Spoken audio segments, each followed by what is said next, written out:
first part in the sense of how do you also balance having to raise funds? I mean, not everybody has to, right? Some companies will be bootstrapped, and I think we're currently in times where it makes a lot of sense to try and stay bootstrapped for as long as you can. So 2 years ago, everyone was like, cheap money, go for it. Yeah. Now it's at the moment, the longer you can bootstrap, probably the better. It's not always the case, but as a generalistic rule, I would say so. If you need to go for investors, just be aware it's going to absorb a more enormous amount of time from you, and it will defocus you a lot from what you're doing on the business side, right? So it's all about trying also there to be efficient, and to having let's say the ICP, the ideal customer profile, the ideal investor profile probably as well, and figuring out who are the ones that you should go to. So what we did at Mobile back then was I created a short list of around, well, it's probably a long list of around 80 people that I found on LinkedIn that were either from the moving industry, were investors that were investing into the home ecosystem topic, or into marketplaces. Everything else I left aside, and then tried to rank them by who are the ones I really want to go for. And then I started at the other end of the list. So I started reaching out to them, refining the approach on how I reached out to them, so that by the time that I got to the ones that I really wanted to get in touch with, my pitch was quite solid. I knew what I was saying. I've trained on people that maybe are not that relevant for me, right? So take some time to do that, because if you go for the investor you really want to have and you F up the sales pitch, yeah, that was your one chance. You blew it. So I think that's really important. Have a clear understanding of who you're going for.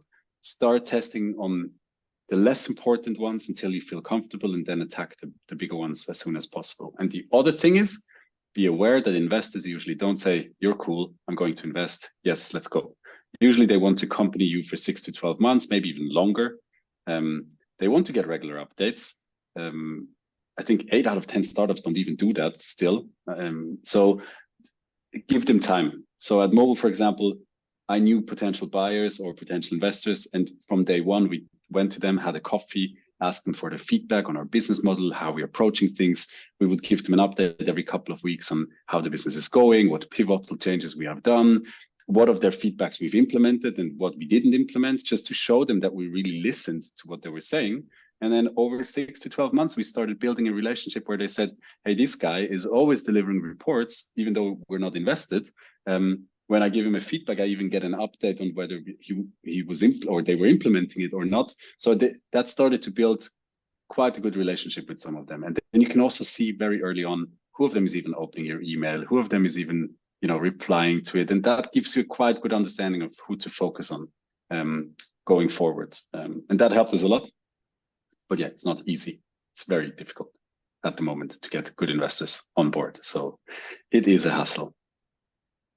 Joel? Yeah, absolutely.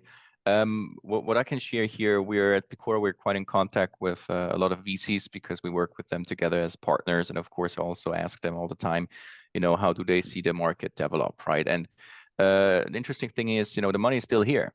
I mean, the money did not disappear, right? It went somewhere. But what shifted is that VC started more, doubling down on their existing portfolio, and especially companies which are close to profitability or which are already profitable, right? The early stage funding was basically not cracking down for quite a while, but it still happened now by mid 2023. So also that got shorter, and the rule there is just focus on really generating revenues as quickly as possible, right? So the big time of the unicorns, the $1 billion valuation companies that are not profitable, this is over.